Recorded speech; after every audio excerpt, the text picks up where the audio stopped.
ओम नमो भगवते वासुदेवाय। ओम नमो भगवते वासुदेवाय। नारायणं नमस्कृत्यं नारायणं नमस्कृत्यं नरं चैव नरोत्तमं नरं चैव नरोत्तमं देवीं सरस्वतीं व्यासं देवीं सरस्वतीं व्यासं ततो जयमुदीरये। ततो जयमुदीरये। नष्टप्रायेषु अभद्रेषु नष्टप्रायेषु अभद्रेषु नित्यं भागवत सेव्या। नित्यं भागवत सेवया भगवति उत्तम श्लोके भगवति उत्तम श्लोके भक्तिर्भवति नष्टके। भक्तिर्भवति नैष्ठिकी। कृष्णाय वासुदेवाय कृष्णाय वासुदेवाय देवकी नंदनाय च देवकी नंदनाय नंदगोपकुमाराय कुमाराय गोविन्दाय नमो नमः। गोविंदाय नमो नमः। हरे कृष्ण। हरे कृष्ण। चर्चा करेंगे भगवद गीता यथारूप। आज अध्याय 4 श्लोक संख्या नंबर 34। श्लोक इस प्रकार है। तत्विधि प्रणिपाते प्री प्रश्नेन सेव्या उपदेक्ष्यन्ति ते ज्ञानम ज्ञानिना तत्वदर्शिना। इस श्लोक का हिंदी अनुवाद। तुम गुरु के पास जाकर सत्य को जानने का प्रयास करो, उनसे विनीत होकर जिज्ञासा करो, उनकी सेवा करो। स्वरूप सिद्ध व्यक्ति तुम्हें ज्ञान प्रदान कर सकते हैं, क्योंकि उन्होंने सत्य का दर्शन किया है। हरे कृष्णा। इस श्लोक का तात्पर्य his drawing grace Jagat Guru Shri Prabhupada ji द्वारा सरल है, स्पष्ट है, ध्यान से सुनने की आवश्यकता है। निस्संदेह आत्म साक्षात्कार का मार्ग कठिन है, अतः भगवान का उपदेश है कि उन्हीं से प्रारंभ होने वाली परंपरा से प्रामाणिक गुरु की शरण ग्रहण की जाए। इस परंपरा के सिद्धांत का पालन किए बिना कोई प्रामाणिक गुरु नहीं बन सकता। भगवान आदि गुरु हैं, अतः गुरु परंपरा का ही व्यक्ति अपने शिष्य को भगवान का संदेश प्रदान कर सकता है। कोई अपनी निजी विधि का निर्माण करके स्वरूप सिद्ध नहीं बन सकता, जैसा कि आजकल के मूर्ख पाखंडी करने लगे हैं। भागवतम पुराण 6:3-19। धर्मम तो साक्षात भगवत परिणीतम। धर्म पथ का निर्माण स्वयं भगवान ने किया है, अतः मनोधर्म या शुष्क तर्क से सही पद प्राप्त नहीं हो सकता। ना ही ज्ञान ग्रंथों के स्वतंत्र अध्ययन से ही कोई आध्यात्मिक जीवन में उन्नति कर सकता है। ज्ञान प्राप्ति के लिए उसे प्रामाणिक गुरु की शरण में जाना ही होगा।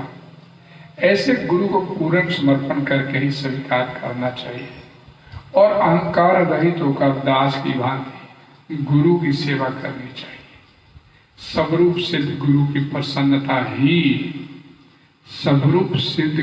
प्रसन्नता ही आध्यात्मिक जीवन की प्रगति का रहस्य है। जिज्ञासा और विनीत भाव के मेल से आध्यात्मिक ज्ञान प्राप्त होता है, और बिना विनीत भाव तथा सेवा के विद्वान गुरु से की गई जिज्ञासाएं प्रभावपूर्ण नहीं होंगी। शिष्य को गुरु परीक्षा में उत्तीर्ण होना चाहिए, और जब गुरु शिष्य में वास्तविक इच्छा देखता है तो स्वतः ही शिष्य को आध्यात्मिक ज्ञान का आशीर्वाद देता है।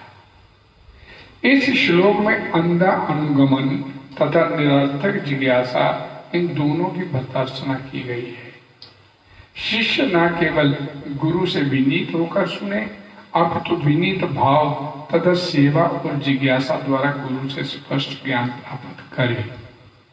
प्रामाणिक गुरु स्वभाव से शिष्य के प्रति दयालु होता है, अतः यदि शिष्य विनीत हो और सेवा में तत्पर रहे तो ज्ञान और जिज्ञासा का विनिमय पूर्ण हो जाता है।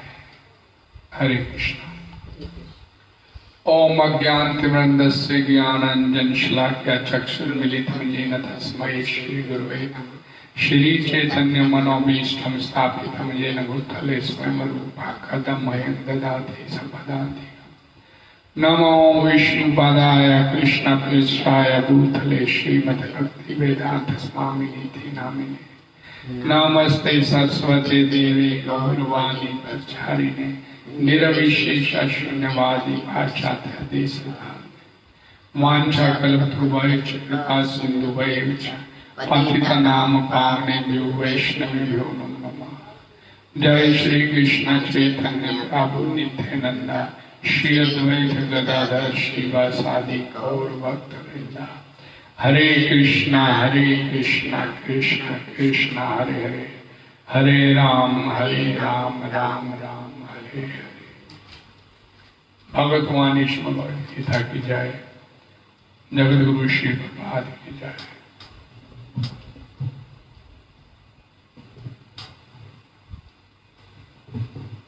हरे कृष्ण।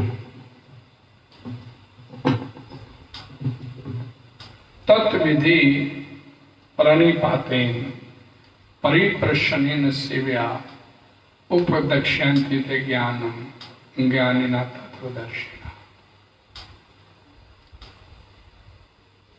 गुरु के पास जाओ और क्या करो, भगवान बोलते हैं अर्जुन से, हर प्रकार से गुरु की शरणागति स्वीकार कर, तत्विधि प्रणिपाते, और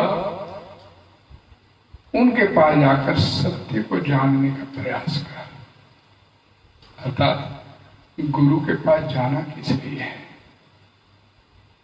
गुरु किस लिए है।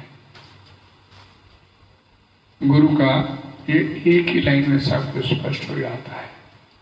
गुरु के पास जाने का अर्थ है कि परम सत्य के बारे में जानने का प्रयास करना।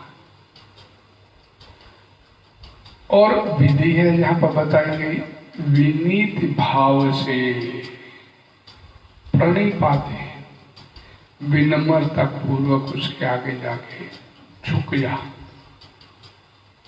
अपना कोई अहम भाव नहीं तेरे अंदर होना चाहिए, मैं भी कुछ हूं, मेरे को भी ज्ञान है, या मैं भी पैसे वाला हूं, मैं झुकूं कैसे। और विनीत होकर जिज्ञासा कर, परम सत्य के बारे में सवाल कर। कुछ संसारिक जिज्ञासाएं करने के लिए नहीं जाने को। काम धंधा कैसा चलेगा, गुरु जी आशीर्वाद दो मेरा काम धंधा चल पड़े, इसके लिए नहीं गुरु के पास जाने का। गुरु जी बीमार चल रहा हूं, बीमारी ठीक हो जाए, गुरु जी धंधा बड़ा मंदा चल रहा है, ठीक हो जाए, कृपा कर दीजिए, आशीर्वाद दे दीजिए। ये काम के लिए गुरु होता भी नहीं है। गुरु होता है आपको जन्म जन्मांतर से जो इस संसार में आते चले जा रहे हैं, ये जो हमारा चक्कर लगा हुआ है 84 योनि का, इससे छुटकारा कैसे प्राप्त करना है, इसके लिए गुरु के पास जाना। मेरे जीवन में दुख कैसे खत्म हो जाए, दुख संसारिक, ये बीमारी आ गई, ये वास्तविक दुख क्या है। आत्मा को 4 रोग लगे हुए हैं, जन्म लेता है, मृत्यु प्राप्त करता है, रोग ग्रसित होता है और वृद्ध अवस्था में आता है। जन्म मृत्यु रोग बुढ़ापा, ये 4 समस्याएं हैं। इन 4 समस्याओं से छुटकारा प्राप्त करने के लिए गुरु की शरणागति में जाना। और गुरु आपको उस परम सत्य के साथ जोड़ेगा जो सच्चिदानंद है। सच्चिदानंद के साथ जुड़ने से जीवन स्वाभाविक है, आपका आनंदमय होता चला जाएगा। आपको गुरु निकाल के ले जाएगा इस मृत्यु संसार चक्कर से। और उनकी सेवा भी कर। इस शिष्य के अंदर गुण है 3 बताए गए। गुरु के पास जाना है इसलिए उस परम सत्य परम तत्व को जानने के लिए, और जाने के लिए योग्यता क्या आपके अंदर चाहिए? आपके अंदर उस परम सत्य को जानने की जिज्ञासु होना चाहिए। आपके अंदर विनम्रता का भाव होना चाहिए, झुकना सीखना चाहिए। गुरु होता ही इसीलिए आपको झुकना सिखाता है। ये शरीर लेने के बाद कितना हमारे अंदर अहंकार होता है, कितना अहम भाव होता है हमारे अंदर, किसी के आगे झुकने के लिए तैयार नहीं होते। तो ये एक प्रोसेस है इस संसार से बाहर निकलने का। गुरु के आगे झुकना सीखोगे तो जाके भगवान, नहीं तो सामने भगवान से भी किंतु परंतु करते हैं हम भाव। दुर्योधन, हिरण्यकशिपु, ये सारे अहम भाव है। रावण मानने के लिए तैयार नहीं, सामने परम सत्य परम तत्व सामने खड़ा। लेकिन गुरु शिष्य परंपरा में ये इसीलिए कि झुकना सीखना। यहां झुकेंगे तो आगे झुक पाएंगे, यही नहीं झुके तो आगे क्या झुकेंगे? आगे उसको कैसे समझ पाएंगे? ये मूल भूत आपकी योग्यता आपके अंदर होनी चाहिए। प्रणिपाते, परिप्रश्ने, सेव्या, गुरु के पास जाने के लिए। यहां पर बोला गया कि आत्म साक्षात्कार, सेल्फ रियलाइजेशन मार्ग बड़ा कठिन है, और इस मार्ग पर चलने के लिए गुरु शिष्य परंपरा प्रभुपाद जी ने स्पष्ट किया। भगवान ने गुरु शिष्य परंपरा के ऊपर जोर दिया एवं परंपरा प्राप्त, गुरु परंपरा के ऊपर जोर दिया कि मैंने सूर्यदेव को, सूर्यदेव ने मनु को, मनु ने इक्ष्वाकु, ऐसे गुरु शिष्य परंपरा से ये ज्ञान हमारे पास पहुंचा। तो परमाणिक गुरु की शरणागति स्वीकार करना, जो भगवान श्री कृष्ण, ब्रह्मा, नारद और यहां से चलते चलते ये चैतन्य महाप्रभु, फिर हमारे सामने जो गुरु शिष्य परंपरा, ये सब आप जानते हैं। श्री किशोरदास बाबा जी, भक्ति विनोद ठाकुर जी, भक्ति सिद्धांत सरस्वती ठाकुर महाराज, जगन्नाथ बाबा जी, जगतगुरु श्री गुरुपाद जी, और आगे की शिष्य परंपरा हिज होलीनेस गोपाल कृष्ण गोस्वामी महाराज। गुरु शिष्य परंपरा से ये ज्ञान प्राप्त करना, ये इसके ऊपर बल दिया गया। और इस परंपरा का पालन किए बिना कोई प्रामाणिक गुरु आगे नहीं बन सकता। और बढ़ेगा, भगवान आदि गुरु हैं, अतः गुरु परंपरा का व्यक्ति ही अपने शिष्य को भगवान का संदेश दे सकता है।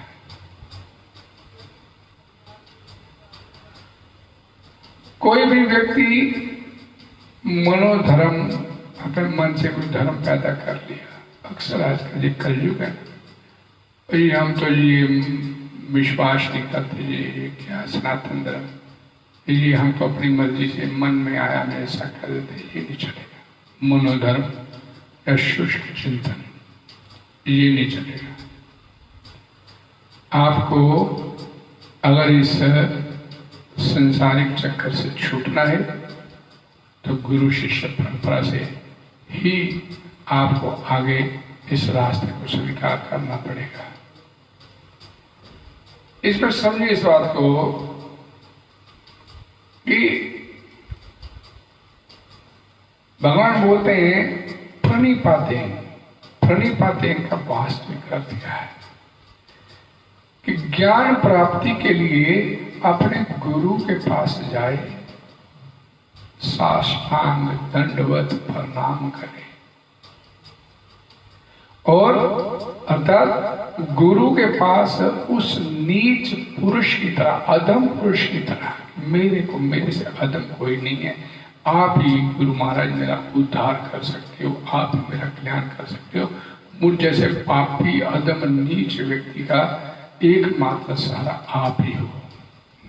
अर्थात नीचवत सेवेत सदगुरु, एक अधम पुरुष की बात है कि मेरा अपना कुछ नहीं है, आपकी शरण में आ गया, अब आप ही ने मेरा कल्याण करना है। ये भाव लेके दंडवत है, दंड की तरह गुरु के सामने गिर जाना। मेरा कोई मेरे अंदर अहम भाव नहीं और मैं आपकी शरण में आया हूं। अर्जुन बोलते शिष्यस्ते अहम शादी माम अहम त्वाम अर्पणम, शिष्यस्ते अहम। लेकिन अर्जुन ने बोला मैं अब आपका शिष्य हूं, मुझे ज्ञान दो, अब मैं आपकी शरण में हूं। लेकिन ये श्लोक बोलने के बाद अर्जुन ने साथ ही अपना एक और डिसीजन भी सुना दिया, मैं युद्ध नहीं करूंगा। तो फिर शरण में कैसे आया भाई? तेरे अंदर ये फिर कैसे पैदा हो गया कि मैं का भाव कैसे आ गया? वो भगवान की शरण में कब आया पूरी तरह से? जब भगवान ने उसके ज्ञान चक्षु खोल दिए। फिर उसने बोला कृष्ण वचन था, अब आप जैसा कहोगे मैं वैसा करूंगा। भगवान पहले कहते युद्ध कर, तो कहते मैं शरण में आ गया हूं, आप मेरे को ज्ञान दो। लेकिन ये बोलने के बाद फिर बोलता है लेकिन मैं युद्ध नहीं करूंगा। तेरे अंदर तो भी अहम भाव है। अहम भाव 18वें अध्याय में जाके खत्म हुआ। जब पूर्ण ज्ञान हुआ, पता चल गया कि मैं कितनी बड़ी गलती में था। जीवन का लक्ष्य अपनी सेंसेस ग्रेटिफिकेशन नहीं है, अपना हर कार्य भगवान की प्रसन्नता के लिए करना है। भगवान चाहते हैं युद्ध कर, तो मेरे को भगवान की इच्छा के लिए युद्ध करना है। ये मेरे को अपनी इंद्रिय तृप्ति, मेरे मामा चाचा ताए हैं, मैं नहीं लड़ूंगा, ये तो मेरे रिश्तेदार ना। भगवान ने बोल दिया युद्ध कर, तो मैं युद्ध करूंगा। अपनी इच्छा कोई मायने नहीं दे रहा। सेवक और स्वामी वाला संबंध होता ना, स्वामी ने जो बोल दिया फिर वही करना है। तो फिर शरणागति आगे गुरु की, तो फिर अपने अंदर कोई मैं करूं या नहीं करूंगा नहीं, जैसा गुरु कहेगा वैसा करूंगा। नम्रता, सरलता, जिज्ञासु स्वभाव से गुरु के पास जाए, उनकी सेवा करे, अपने आप को उनके समर्पित कर दे, अपने आप को गुरु के अधीन कर दे। अब तो आप जैसा कहोगे मैं वैसा करूंगा। फल नहीं पाते, इतनी विनम्रता, झुक जाना। दुनिया में नहीं झुके, कहीं नहीं झुके भले, लेकिन गुरु के आगे अक्सर क्या होता है, कभी आपने देखा होगा, कोई अमीर लोग जो होते हैं, धनी लोग होते हैं, ये गुरु के आगे नहीं झुकते। गुरु जी नमस्कार,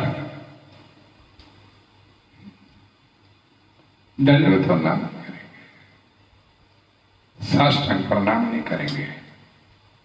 अंदर धन का अहंकार, हम भी कुछ है।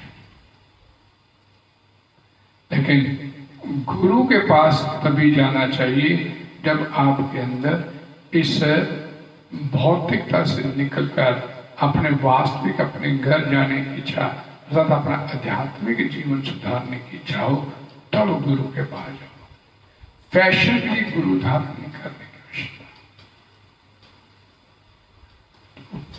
कुत्ते बिल्ली वाले जीवन जी रहे, ठीक है, गुरु आपको इस कुत्ते बिल्ली वाले जीवन से बाहर निकाल के लेके चलता है।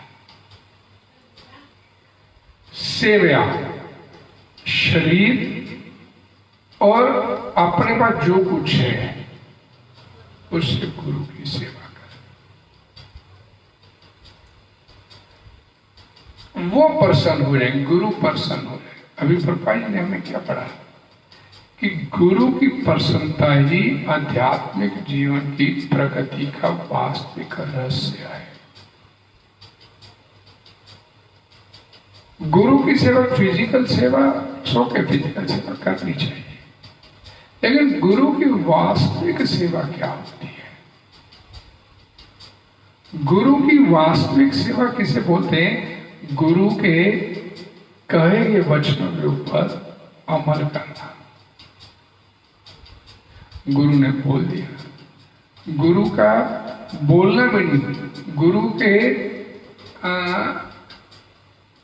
समझ लेना कि गुरु आपके सामने क्या चाहते हैं, कहने की उन्हें आज्ञा देने की जरूरत नहीं पड़े। वो वास्तविक शिष्य कहलाता है। कि गुरु क्या चाहता है, गुरु के मन की बात जान उसके ऊपर अमल कर देना, ये वास्तविक शिष्य का काम। गुरु या संत महात्माओं की जो वास्तविक सबसे बड़ी सेवा है, उनके सिद्धांतों के अनुसार अपने जीवन को चलाना। और गुरु के सिद्धांत, गुरु का सिद्धांत क्या है? जो शास्त्रीय सिद्धांत होते हैं। और अभी मैंने बोला शास्त्रीय सिद्धांत, शास्त्रों में क्या लिखा है? कि भगवान ने नियम बनाए, धर्मम तो साक्षात भगवत परिणीतम, भगवान द्वारा बनाए गए नियमों की पालना करना, ये धर्म है। और भगवान द्वारा बताए गए नियम कहां मिलेंगे? ये क्या बोलते सात्वत संहिताम बोला गया। एक भगवद गीता, श्रीमद् भागवतम पुराण भगवान द्वारा बोले गए, और इनमें भगवान ने अपने सारे नियम भी बता दिए। और सबसे बड़ी महत्वपूर्ण बात, जब हम जिज्ञासा करने के लिए जाते हैं गुरु के पास उस परम सत्य के बारे में, तो जिज्ञासा इस भाव से नहीं करनी कि गुरु का टेस्ट नहीं, गुरु को मालूम है कि ये गुरु को इल्माने चलने शुरू हो जाते हैं। 4 सवाल पूछेंगे, ये ऐसे ऐसे सवाल, गुरु को सवाल ही ना है, जवाब ही ना है। इस भाव को लेकर गुरु के पास अपना आध्यात्मिक नुकसान हो जाएगा। गुरु को टेस्ट करने का मतलब है अपना आध्यात्मिक नुकसान कर लेना। इसलिए मैं कौन हूं, संसार क्या है, मैं कहां से आया हूं, क्या करने के लिए आया हूं, और एक विदाउट एनी डाउट मैंने यहां से जाना भी है। इन सब सवालों के जवाब ढूंढने के लिए गुरु के पास, मैंने पहले भी आप लोगों को कई बार बताया कि संसार में 84 लाख योनियां हैं, और 84 लाख की 84 लाख योनियों में 4 काम प्रमुख होते हैं। चाहे वो मनुष्य योनि है, चाहे वो कॉकरोच की योनि है, चाहे वो मल के कीट की योनि क्यों नहीं है। सभी योनियों में, चाहे वो जलचर है, थलचर है, नभचर है, देवता है, गंधर्व है, किन्नर है, कोई भी योनि है, ये सभी योनियों में 4 काम प्रमुख होते हैं। आहार, निद्रा, भय, मैथुन। खाना पीना, सोना, बचने के रास्ते ढूंढना, और सेक्स करना, संतान उत्पन्न करना। ये 4 काम सभी 84 लाख योनि में 4 काम होते हैं।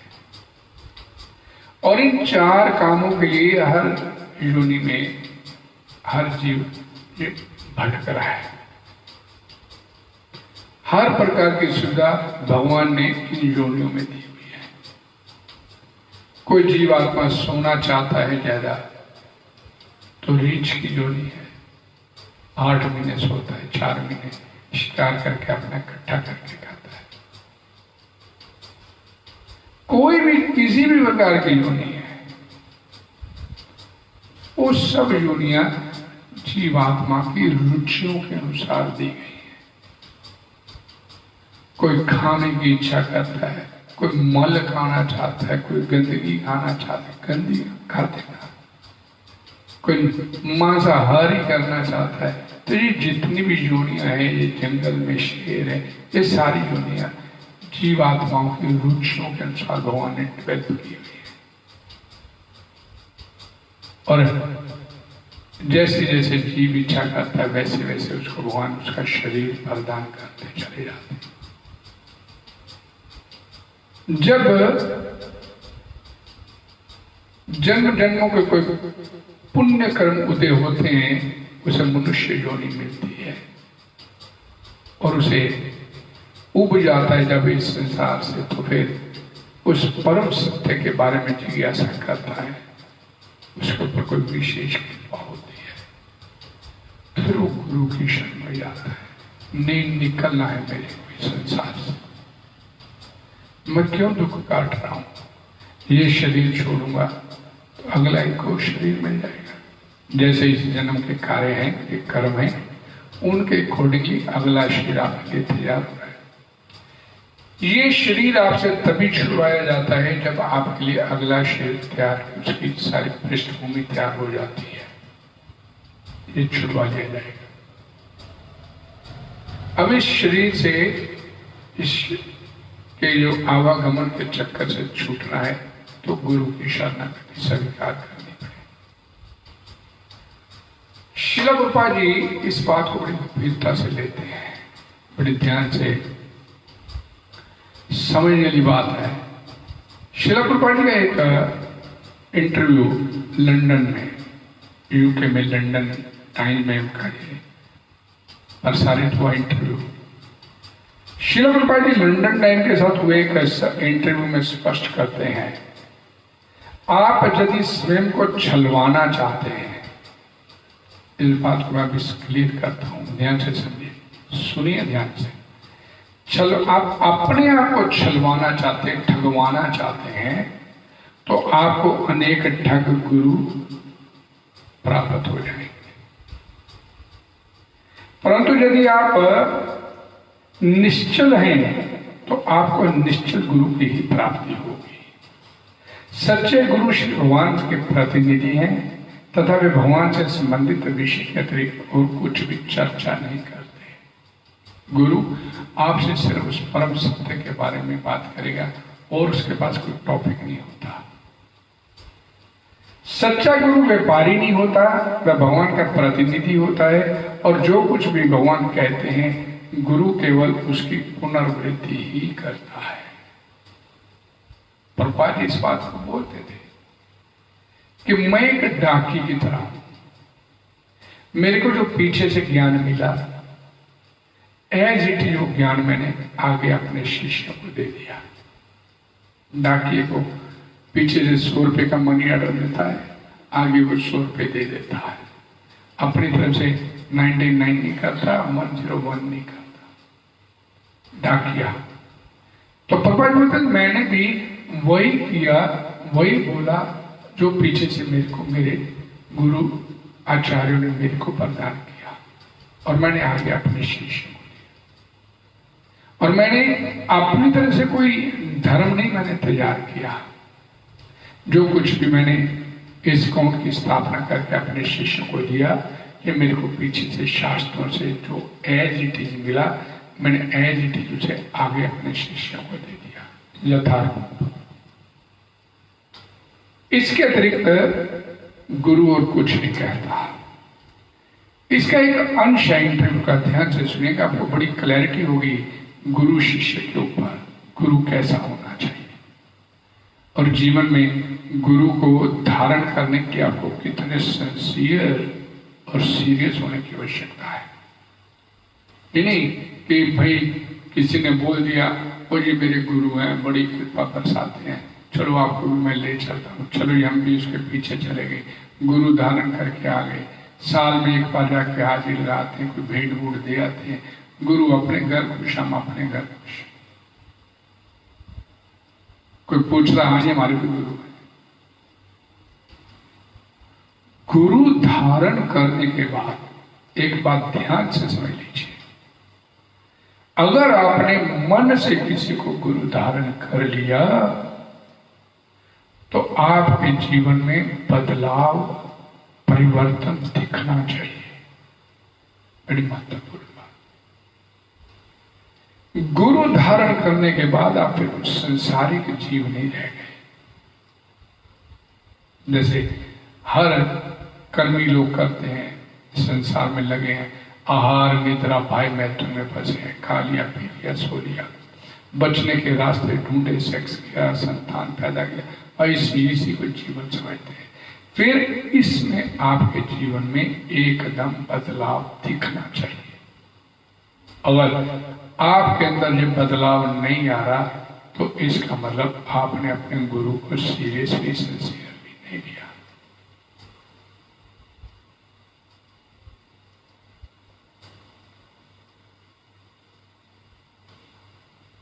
इस इंटरव्यू में पत्रकार ने श्रील प्रभुपाद से पूछा,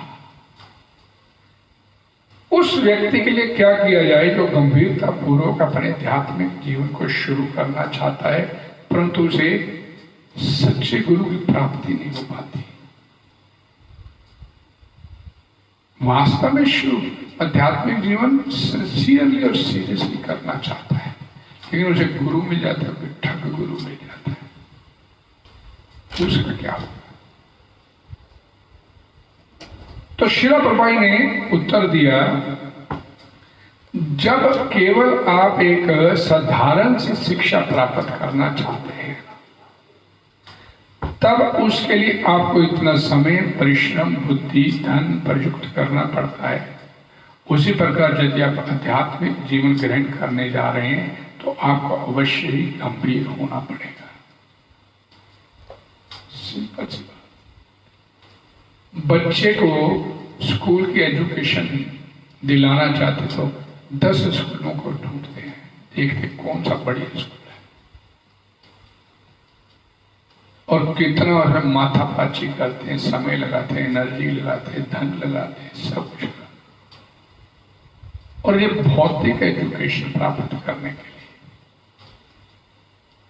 जबकि आपने वास्तविक अपने जीवन की एजुकेशन प्राप्त करनी है जो आपको इस संसारिक दुखों से निजात दिला दे, आपको बाहर निकाल के ले जाए। उसके लिए हम बिल्कुल कतई भी किसी भी स्तर पर सीरियस और सिंसियर नहीं होते। किसी ने बोले हाँ ये गुरु है, ये हमारे बच्चे मिला था या जीवन में बदलाव है नहीं, बस ये चलता है दुनिया के साथ चलता है।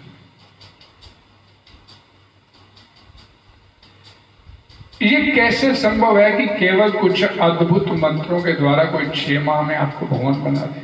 लोग ऐसा चाहते क्यों है? इसका अर्थ है कि वे स्वयं को छलवाना चाहते हैं। एक प्रैक्टिकल तरीके से समझाता हूं। जब भी हमारे यहाँ पर किसी ने इस्कॉन को ज्वाइन करना होता है तो उसमें सबसे पहले क्या स्थिति होती है कि भाई, क्योंकि आहार निद्रा में फंसना चाहिए, खाने पीने, तो ये बड़ी प्राथमिकता देता है इन चीजों को। तो हमारे इस्कॉन में आने से पहले चाय तक छोड़नी पड़ती है, कोक छोड़ना पड़ता है, लहसुन प्याज छोड़ना पड़ता है। तो कोई व्यक्ति अजी मैं इस्कॉन को ज्वाइन करना है, अजी आइए करिए, क्या करना पड़ेगा भाई? ये करना पड़ेगा, ये मंत्र है, ये इसका 1 साल लगातार आप 16 माला का जाप कीजिए, 4 नियमों का पालन कीजिए, मांसाहार नहीं करना, जुआ नहीं खेलना, नशा नहीं करना, अवैध स्त्री पुरुष संग नहीं करना, और इसके अलावा चाय, कॉफी, ये सब क्योंकि इनमें कैफीन होती है, नशा होता है, इन सब का परित्याग करना। वो तो ठीक है सब कर लेंगे, लेकिन चाय कॉफी नहीं छूटती, लहसुन प्याज नहीं छूटता, ये तो छोड़ना पड़ता है हमारे यहाँ पर। 16 माला का जाप प्रतिदिन करना पड़ता है मिनिमम। तो जीव आत्मा जी यार ये नहीं हो सकता, नहीं छूटती। 40 साल से पी रहे हैं, 30 साल से पी रहे हैं, लहसुन प्याज कैसे छोड़ दें? और जब हम इनको नहीं छोड़ने के लिए तैयार होते तो फिर हम सोचते हैं चले किसी और संस्था में चलते हैं और कोई देखते हैं गुरु। और दूसरी संस्था में गए तो वहां जी गुरु स्वीकार कर रहा है। हाँ बिल्कुल आइए, लेकिन एक बार बताइए चाय तो नहीं छोड़नी पड़ेगी? नहीं नहीं नहीं, चाय पीजिए, चाय पीजिए, कॉफी, कोक, लहसुन प्याज नहीं नहीं नहीं, आप खा सकते, पी सकते हैं। अब हम अपने ऊपर को प्रतिबंध लगवाना नहीं चाहते, अपने जीवन को निश्चल सरल बनाना नहीं चाहते। सही संस्था से जुड़ के नहीं, भाई ऐसी संस्था से जुड़ने का प्रयास सब प्रकार का। एक सज्जन मेरे यहाँ पे आया करते थे सत्संग में, तो एक 6-8 महीने आए फिर छोड़ दिया। तो मेरे को 2-1 महीने बाद रास्ते में मिल गए, भाई आजकल आते नहीं भाई प्रभु जी आप। उन्हें भाई लोग मैंने एक संस्था का नाम लिया, मैं वहां जाना चाहूँ। अच्छा वहां? हाँ जी वहां बहुत बढ़िया है सर, एक वीरवार को नहीं कुछ खाना पीना, बाकी 7 दिन 6 दिन जो मर्जी खाओ पियो, कोई रोक टोक नहीं। हम छलवाना चाहते हैं, ठगवाना चाहते हैं तो आपको ठग गुरु मिल जाएगा। आप निश्चल गुरु चाहते तो आपको निश्चल गुरु मिल जाएगा। जैसे प्रसादात भगवत प्रसादो, जैसे प्रसादात गति। भगवान से प्रार्थना कीजिए कि मेरे को सदगुरु की प्राप्ति हो जाए।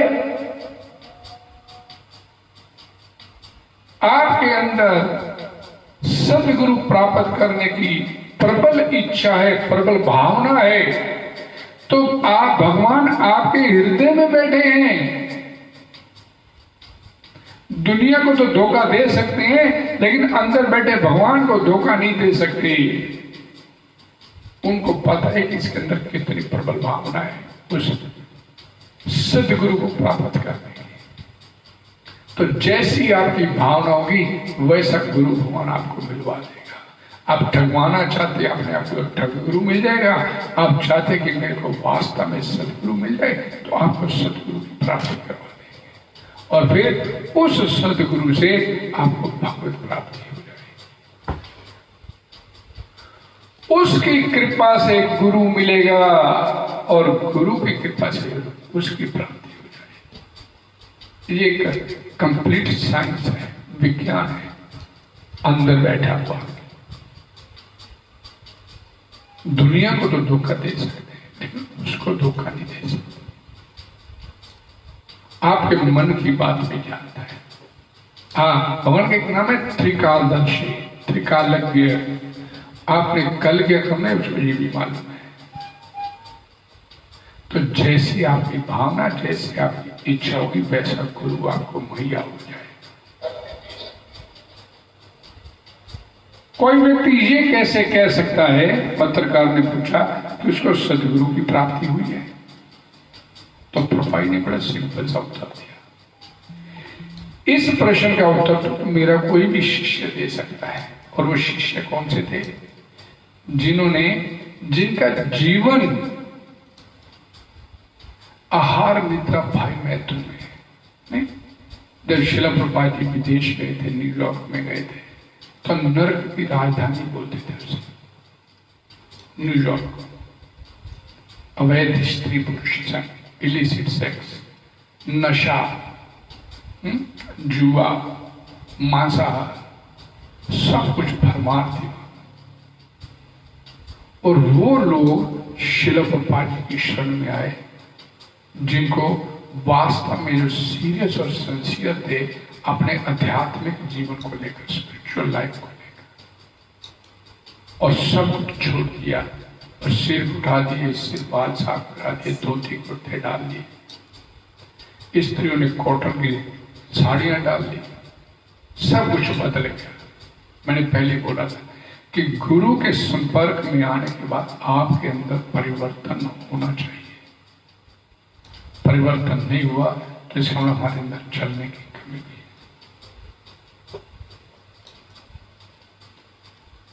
तो शिष्य ने उत्तर देना शुरू किया।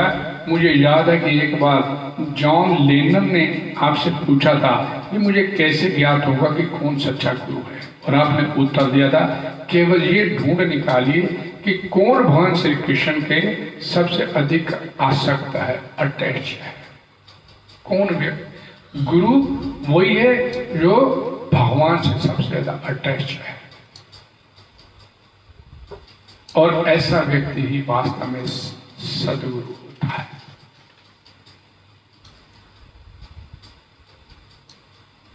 और सदगुरु का अर्थ क्या है? तो श्रील प्रभुपाद जी ने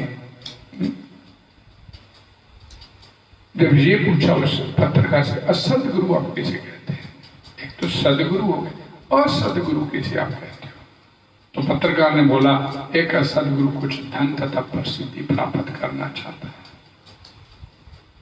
तो श्रील प्रभुपाद जी ने कहा ठीक, परंतु यदि वह असद है तो वह गुरु कैसे हो सकता है? यदि वो असद है, वो ठग है, असद है, तो वो गुरु कैसे हो सकता है? ये तो कॉन्ट्राडिक्टरी स्टेटमेंट हो गई। गुरु भी है और असद भी है, वो गुरु नहीं है, वो असद ही है।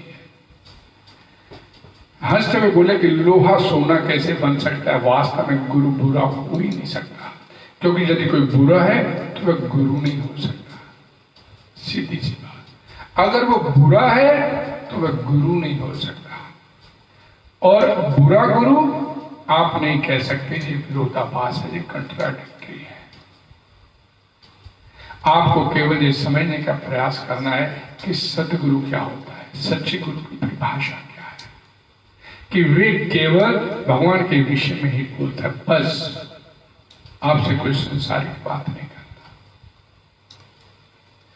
गुरु के अंदर क्वालिटी क्या होनी चाहिए? वाचो वेगम मनसा क्रोध वेगम। ये नेक्टर ऑफ डिवोशन में बताया गया। वाचो वेगम मनसा क्रोध वेगम उदक उपासना। ये वेग बताई गई 6 प्रकार के वेग। ये 6 प्रकार के वेगों के ऊपर जो अपना कंट्रोल करता है, अपना कंट्रोल कर लेता है। एतान वेगान जो विषय धीरा, जो इन 6 वेगों के ऊपर अपना कंट्रोल कर लेता है, मन के ऊपर, वाणी के ऊपर, क्रोध के ऊपर, उधर खाने पीने के ऊपर, जनांग के ऊपर, ये अपने जो इनके ऊपर 6 वेगों के ऊपर अपना कंट्रोल करता है, वो वास्तव में गुरु बनने का अधिकारी है। गुरु वो जो आप अपने आचरण से सीखा है। गुरु का एक नाम होता है आचार्य, जो अपने आचरण से आपको भगवान की तरफ लेकर चले। आपको उसके आचरण से ये इतना इंस्पिरेशन मिले कि मेरा गुरु देखिए कितना भगवान, मेरे को भी इस गुरु का अनुसरण कर। ये बड़ा लंबा विषय है, इसके ऊपर चर्चा कभी 10 दिन भी चलाएं तो खत्म नहीं हो सकती। लेकिन आप सब, मैं जो सुनने वाले, हमसे प्रार्थना करूंगा कि श्रील प्रभुपाद जी की एक बुक है, आत्म साक्षात्कार का विज्ञान, या बुक देख रहे हैं, आत्म साक्षात्कार का विज्ञान, मार्वलस। ये जूल, ये आपके सारे संशय इस विषय के ऊपर जितने भी है, सारे संशय आपके खत्म कर सकती इतना स्पष्ट तरीके से इस बुक के अंदर श्रील प्रभुपाद जी ने आपको मैटर दिया है कि आपके अंदर कोई इस बुक को पढ़ने के बाद किसी भी प्रकार का कोई संशय वो रह नहीं जाएगा। प्रभुपाद से पूछा गया था जब उन्होंने शरीर छोड़ा था, आप कुछ कहना चाहते हैं, आप गुरु हैं, जगत गुरु हैं, आप कुछ कहना चाहते हैं?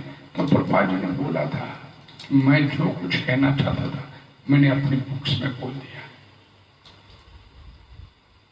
बुक्स मार्गदर्शन कर सकती है आपका। तो बड़ी सुंदर ये बुक प्रभुपाद की सभी किताबें अनमोल हैं। ये आत्म साक्षात्कार का विज्ञान मात्र 80 रुपए की शायद बुक है, लेकिन आपका जीवन बदल देने के लिए सभी शायद। आपसे प्रार्थना करूंगा कि इस बुक को जरूर पढ़ने का प्रयास कीजिए। अपने निकटतम किसी भी इस्कॉन सेंटर से इस बुक को लीजिए, आपके ज्ञान चक्षु खुलते चले जाएंगे। आपके जीवन में किसी भी प्रकार का कोई संशय नहीं रह जाएगा। तो यहाँ पर ये हमने भी पढ़ा कि गुरु के माध्यम से ही आप इस भौतिक संसार से बाहर निकल सकते हैं, और गुरु वो है जो आपको सीधे सीधे भगवान की तरफ ले जाए। आपको अगर कोई संसारिकता में उलझा के रखता है तो वो गुरु नहीं हो सकता। और संसारिकता से निकाल के ले जाने वाला ही वास्तव में गुरु कहलाता है। हरे कृष्णा कृष्णा कृष्णा कृष्णा हरे हरे, हरे राम राम राम हरे। भगवत श्रीमद् भगवद गीता की जय, जगत गुरु श्री प्रभुपाद जी की जय। आप सभी का बहुत बहुत धन्यवाद। कल फिर मिलेंगे संध्या समय 5 बजे। हरे कृष्णा, धन्यवाद।